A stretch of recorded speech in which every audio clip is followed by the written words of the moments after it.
Welcome to Private Club Radio, your weekly source for industry education, news and discussion. Broadcasting from Tampa, Florida, ladies and gentlemen, here is your host, Gabriel Aloisi. Hey, first podcast of 2020. How about that? We've got a fine guest coming on, Mr. Leighton Walker, a friend of mine, club manager over in the United Kingdom. He's going to talk to us about a new club that he's just recently taken over.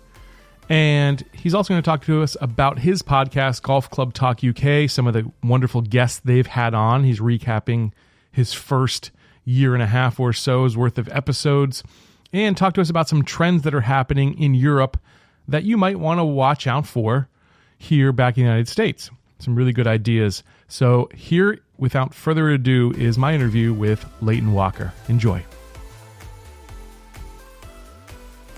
Well, my pleasure to welcome our first guest of 2020, Mr. Leighton Walker of the Golf Club Talk UK podcast, and also brand new general manager at Cirencester Golf Club. Leighton, how are you? I'm great, thanks, Gabe. Great, and very privileged to be number one guest for 2020. Thank you very much. Yes. Well, hey, you answered the call. So today, as we're recording this, it's January 2nd, and just got back into the office. And you were available, so I'm glad to have you on the show, man. Pleasure. So you're over there in the UK. You're our Private Club Radio UK correspondent, as it were. And I'd love for you just to catch us up on maybe some trends that are happening in the UK. Has anything caught your eye in the club business lately over there? Yeah. I think there's a lot of things happening. I think one thing certainly is clubs are moving to a more relaxed style of doing things. I think that's been a trend for a little while, but I think as time goes on and people demand it more and more, and we've got a different generation moving into the game, I think that's certainly something that's happening, whether that's dress codes or the types of social events that clubs are putting on, or the way that they sort of structure their clubhouse to suit that demographic a little bit more is certainly changing. And I think that's partly come about because we've, in this country, there's certainly been a movement towards reducing subscriptions a lot of times for that age category from, let's say, 20 to 35, or in some instances even 40. And a lot of clubs have seen some real growth in that area, with numbers moving from, say a dozen members in that area to something like 70 or 80. And I've seen that happen at some of the clubs I've worked closely with. So I think what's happening as a reflection of that is clubs are having to adapt a little bit more to that market, if you like. I think another one, Gabe, that I've seen a bit of a movement on is ecology around golf courses and sustainability and ecology. Two big buzzwords, and what do they mean? But I think sometimes it's clubs looking to do things more ecologically responsibly. It's the way they are growing up long grass areas and wildflowers, and trying to attract more birds and insects, and the way they're moving to non single-use plastics, trying to get rid of that, and a lot of things around that sort of area, which I think is great, and it needs to continue. I think for a long time golf clubs were pretty irresponsible, whether it was water use or chemical use, or chopping trees down, or mowing every part of the golf course to the nth degree, and it's probably just not the way. Well, it's clearly not the way forward, and I think we're trying to start a bit of a reversal of that now. So I think that's certainly been a movement, and as has maybe people looking at their golf courses and in terms of the way they play as well. I think certainly now there seems to be a little bit more proactivity to a more harder running game, and I think more clubs are looking at that, reverting courses back to a style that they originally were designed. That's some of your Colt courses. I'm managing a James Braid course now. He designed many golf courses in this country, and I think there's certainly a bit more of a architectural movement away from everything being green and stripy to perhaps a bit more about how the ball reacts on the ground and that type of thing. Yeah. Well, I certainly love the conservation efforts, and I've seen a lot of that just on social media, people posting about that. I've seen like bamboo tees. I've seen a lot of those, like you mentioned, single-use getting away from the single-use containers, but going to like a multi, to like a, giving people a metal water bottle or something like that on the course. One of the really positive things I've seen come out of that is what it does for green staff, and quite often it might be one or two guys within the team that sort of latch onto this, and it really probably gives them something that sparks their interest a little bit. They go about starting some of these initiatives that really are quite rewarding, and they see the benefits of, and we've got some really good consultants over here in this country who are trying to help clubs in that area, and I think the more we see it, I think the more it just gives that little bit of satisfaction to greenkeepers around the country and around the world, because at the end of the day, no one just wants to be cutting grass and raking bunkers all day. You want other elements to the job that are going to give that bit of satisfaction. So yeah, very positive for me. That that firsthand because your wife is in the business, right? Tell us about what she does. Yeah, that's right. So she works for the Greenkeepers Association. It's called Bigger over here, and similar to the GCSAA over there. Yeah, so she's one of the regional managers who manages the Southwest and South Wales, and she gets a real insight into the greenkeeping world, and is talking to these guys and girls every day, and as a result of that, I get a real insight as well, Sure. and I personally find it quite fascinating. But the more you sort of get to know some of the science and technology and effort that goes into maintaining our courses, but then also taking that down an ecological route or something is very interesting. That's cool. Well, you've just come upon a new challenge, right? You've taken on a new course, Cirencester. So we'd love for you just tell us a little bit about that club and what makes it unique, Leighton. Yeah, so as I mentioned, it's a James Braid golf course. I live in the Cotswolds in England, which is a region, let's say 90, 100 miles from London. It's a range of hills, if you like, and beautiful part of the country. Some amazing little stone villages that you've witnessed some of them now, Gabe. Just beautiful, fantastic part of very quintessentially English part of the world. But our course is set up on a little bit of high ground, so it's quite exposed, and a fairly typical course for this part of the world. Some nice fescue grasses, and again a little bit more of a firm running type of game, a little bit more exposed in places.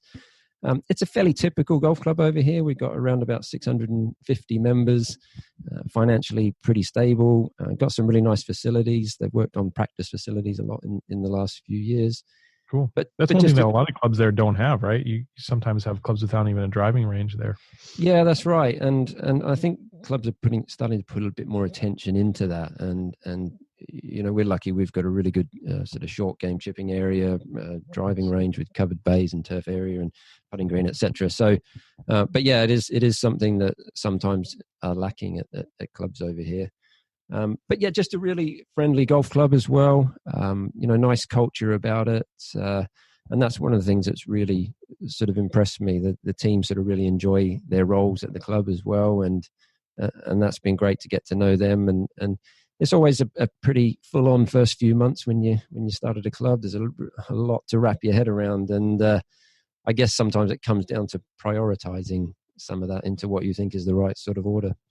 Yeah. How do you go about doing that, Leighton? So, you walk into a new club, and certainly there's going to be good things and there's going to be some challenges that you're going to be facing. How do you decide what you're going to start with? What are you going to tackle in that first 90 days? How do you go about doing it? Yeah, I guess in some ways you start to apply a little bit of theory to it, or a bit of a system.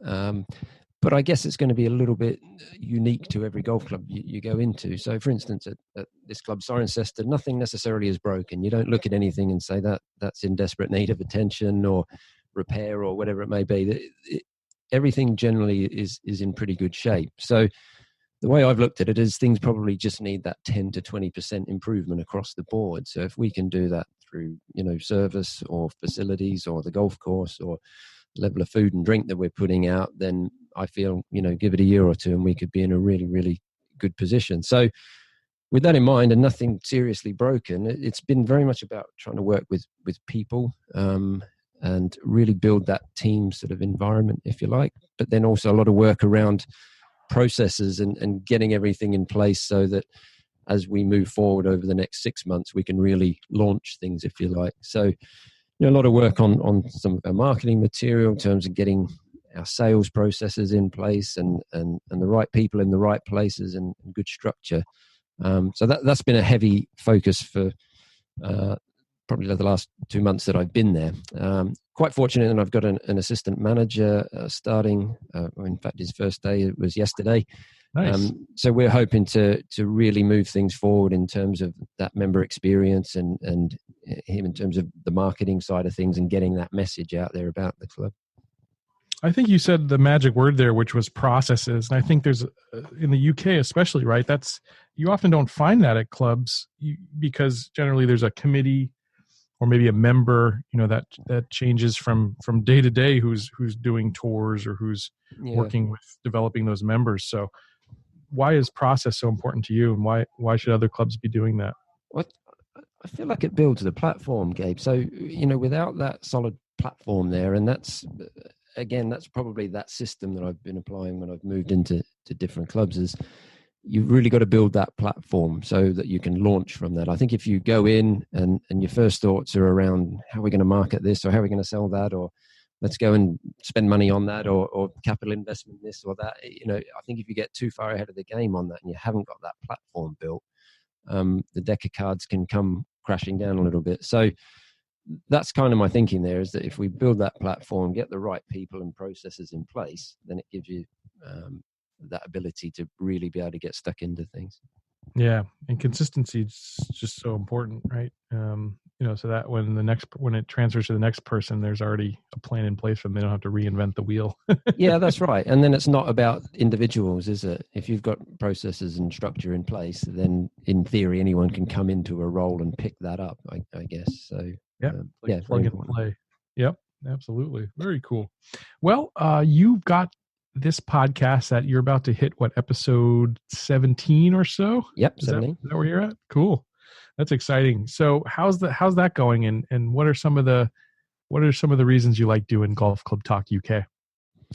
I think there's a few reasons really, Gabe. I think a bit like you, we've just got a vested interest in trying to give back to the industry and in our own little way sort of grow the game. If we can be getting the right information out to people running and governing clubs out there, that surely that's got to have some positive benefits.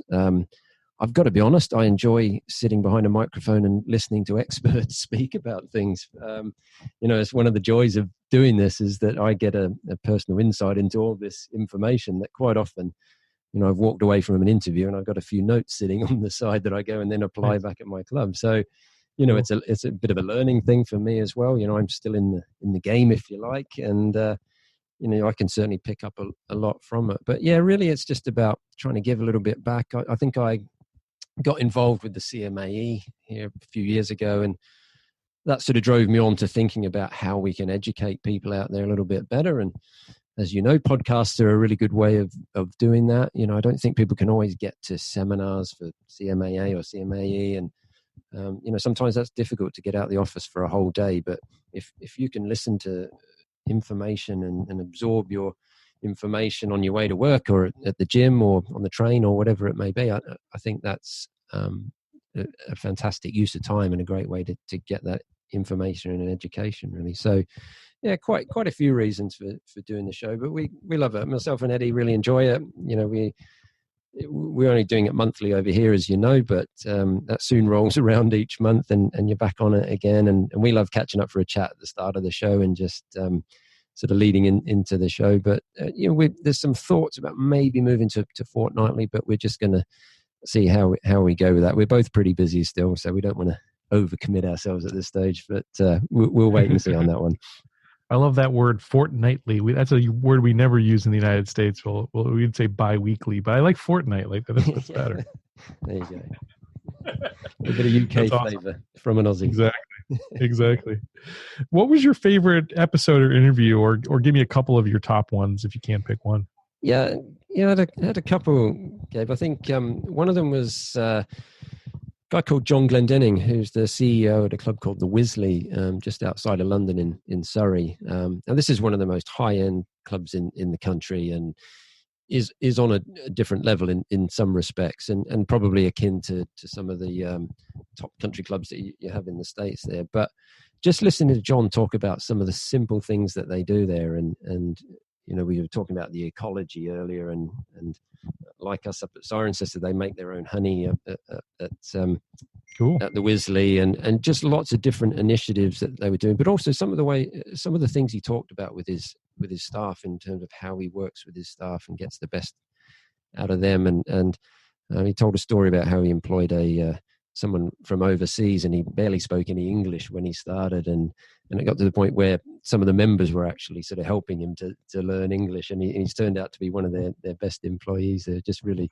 really interesting stuff. And then and another one I really enjoyed, and I actually went and did this one on site, and it was a contact through my wife. He's a greenkeeper, but also a course owner at a club down in Devon, and this place really started from nothing. So this was built from the ground up. It started with a 12-bay driving range, and has now culminated in an 18-hole golf course and a 9-hole par 3 course, a 25-bay driving range. He's talking about putting on-site cabins on the property and all sorts, and just literally started in the early 90s from what used to be an old dairy farm to now what is a really fantastic facility down in that part of Devon. So that was particularly interesting just to hear from someone who's built a golf club, not just in there running it or managing it. He's actually built the thing. What's the name of that one? Is that Nick Solsky? Is that who that was? No, Portmore Golf Park down in Devon. Yeah, I got to check that one out. Yeah. Nick's a great story as well. Nick Solsky. He has a driving range facility. So it's not a club as such, but a driving range facility up in Chester, up near Manchester. And it's really interesting. I'll maybe give you a reference to it later, but it's called Boomers and Swingers up in Cheshire. He calls it a ball whacking field as well. That's it. In all kinds of double entendres going. And I don't know whether you saw it on social media, but a little while ago he got some tanks. So he's got a couple of tanks sitting out on his driving range. It's certainly very, very different. Yeah. I think a private club around here should do something like that. Like, why not put a tank or something interesting on the driving range? Like, make it fun. Make it something to shoot for. It's such a talking point as well. I think it started with washing machines, I have a feeling, but progressed pretty quickly to old army tanks. I think he was my favorite one, at least, just because he thinks outside the box. And I think you got to do that in the club industry, especially. Like, so often clubs just follow the trend that every other club has just done. And there's very few people who are actually out there innovating. Yeah. But I think, I just think that's really important. If you're going to stand out from the crowd nowadays, you got to be doing something really outside the box. Yeah. And I think it's quite often out of fear, isn't it, Gabe? I think there's a fear that you can't sort of leave certain parameters when you're running a golf club, and I don't see why. I think you've still got to be relevant to your audience, and you've still got to make the right decisions. But sometimes just by trying things, that's when you find something works and you run with it. Yeah. To not try anything is probably worse, I think. You think you're right? I mean, if you think about the success stories like that you've heard, or that I've featured on this show, they've all taken the chance or the risk. The people who played it safe are not the ones we're talking about, right? And I can't think of any interview that I've ever given or any story that I've ever come across where someone tried something audacious and fell flat on their face and failed. Like, you don't hear about that, I don't think it happens. If you take the risk, you're often rewarded. Yeah, it is. I think different is good. A little example. We at our club, we've our 4th and 18th fairways.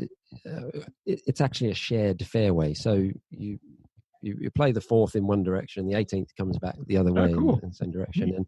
And it's not everyone's cup of tea, because sometimes you can lose a few minutes because you've got to give way to the group coming the other way. But both of the holes are fantastic golf holes, really strong par 4s, both of them. And the club, for various reasons, moved it back to that situation a couple of years ago. The 18th used to be a par 3, but they reverted back to the old par 4. They actually used the existing tees that were built 110 years ago. And I sort of come into the club, and I've heard a lot of people, bemoaning the fact that we've got this shared fairway. And a couple of times I've said to people, well, but you've got two fantastic holes. Surely just for a little bit of inconvenience and having the uniqueness of that, isn't that a good thing? And look, I'm sure not everyone's gonna love it, but to me, I think it's fantastic. It's different. It's a talking point. It's unique. It is. Yeah, I think you've got to have something like that. I think you could do something really fun with that. Like, what if you had a bogey, going out, maybe you have a birdie coming back. How did you play that hole? Yeah, you can run a scorecard on those two holes. Yeah, exactly. There's what is it? The Loop, I think. That was something that opened up a couple of years ago up here in the north part of the U.S. But I think you play going one way, you go out, golf course, and then you come back. Yeah, I think that kind of stuff. It's like that's something you want to talk about. Like we're talking about that right now, but no one talks about just the normal 18 at your club. You got to do something different. Yeah. Well, that's cool. So what's in store for you, either personally or professionally, in 2020? What are some of your big goals here coming into the new year? Well, I guess in terms of the podcast, we're looking to just build on what's happened so far. Really, our numbers are growing each month in terms of the downloads, so that's a good thing. We just want to keep getting the word out there and grow the listenership, and maybe this year we might start to get out in the field a little bit more, which might mean I'll have to go and play some golf courses across the country. That's a shame. I mean, one place I would love to go and visit is a place called Royal Norwich in Norfolk, which is just sort of east of London. I think Eddie's talked about it on the show before, but this is a club that effectively sold off its piece of land in Norwich and went and purchased another golf course 10 mile up the road, I think, and have built a fantastic facility there. They, amazing golf course that opened up in September just this year, or just last year now. And great clubhouse. It's got a really good feel about it, getting rave reviews, and I'd love to go and just explore that. One, just to see a great course and clubhouse facility, but also just the story behind it. And this might be a little bit of a model for some clubs over here going forward, that you've got some clubs that occupy some pretty prime real estate in some of the cities over here. And I think they're going to start to look at possible options of saying, well, can we do something with this asset? Can we look at perhaps relocating somewhere and building a super club that's going to see us into the next 50, 100 years? I think we'll see a bit more of that. So they're a really good model of that. So maybe just get out and look at some stories like that would be really interesting. Personally, I guess just want to really get stuck into making a success of things at Cirencester. It's a little bit of an odd one in that in February I'll be going back to 3 days a week, and this is probably fairly untried over here, and I imagine it might be a fairly foreign thing in the States as well. But certainly, tell us about it. In a part-time sort of role, where I guess it'll be playing a bit more of a strategic role, a bit more of a higher level role, but putting the necessary people in place that can ensure that everything's ticking along nicely below that. So you're just a manager, your heads of departments. So as I mentioned before, Gabe, we've got a lot of clubs that sit in that sort of middle ground in the country, not flushed with money, but not doing too badly either. But maybe there's not that need for them to have a full 5 day a week general manager. So we're just sort of exploring this model. I think it's going to be really successful because of the people we've got in place. I think that's going to allow it to happen. But it'll just be really interesting to see how that goes. And it might be something that you see a little bit more of in the future, really. I think you're blazing a new trail here. So you're going to be a 3 day manager. So you'll come in, will you do it like a Monday, Tuesday, Wednesday, or will you go like a Monday, Wednesday, Saturday? How would you actually plan that out? Might be a little combination of say Monday, Wednesday, Friday, or Monday, Wednesday, Saturday. The assistant manager will generally work on the off days, but we'll cross over 1 day a week so that we still have that little bit of contact. And it might be a case that I then, outside of that, look for some other work at another golf club in a project management type capacity, or again on a sort of a semi-management type role. And it's sort of happened a little bit in the greenkeeping world over here. We've got a couple of guys that go in and sort of manage several clubs in some sort of capacity. They might sort of play the course manager role or superintendent role, but they've got a team below them that tend to look after the day-to-day side of things. So I'm probably stopping short of calling it consultancy, because it's not quite that. It's just sort of management on a more modified level, but perhaps that more strategic thing, and not getting so caught up in some of the day-to-day minutiae that you can pretty easily get at golf clubs. So it'll be interesting to see how it goes. Yeah, I can't wait to see. I'd love to have you back here in a year and see what that transition was like, because I think that is definitely something unique. It's something that other people might want to. Like I said, you might be starting a trend here, Leighton. Well, yeah, possibly. And look, of course, it's not going to be for every club, and even if there's 10 to 20% of clubs out there that it might be suitable for, it's maybe an angle that they can explore. And sometimes what we've seen is clubs actually lose a manager and they not replace them. So they try and run them via committee, or they'll maybe try and do it through their pro or their course manager or whatever it may be. And it tends not to work very well. And I don't think it's overly sustainable. So I think this is maybe a little halfway house to saying, well, we're not going to have a full 5-day-a-week manager, but we are still going to have some management presence that can drive the strategy and ensure that the right people and processes are in place. That's awesome. Leighton, I'm really excited for everything you've got going on. I think this is going to be a big year for Mr. Leighton Walker. So I'm excited to see what comes of it, man. Thanks so much for coming on, being the first guest of the decade. That's pretty cool. I appreciate you coming on, man. Thanks a lot, Gabe. And again, thanks for all your help. You know, you've been a good mentor over the last couple of years, and we've developed a good friendship, and I'm sure we're going to catch up again throughout 2020. I know we are. Sure. So I play some golf in July for sure. Yeah, we are. All right, my man. Have a good rest of the day. Good. Thanks a lot. Cheers, good. I always think getting another perspective, especially something outside of our norm, is a way to get the ideas flowing. So hopefully Leighton did that for you today. I'll catch you back here next week on Private Club Radio. And until then, here's to your membership success. Private Club Radio is brought to you by Concert Golf Partners, helping to preserve and enhance private golf and country clubs.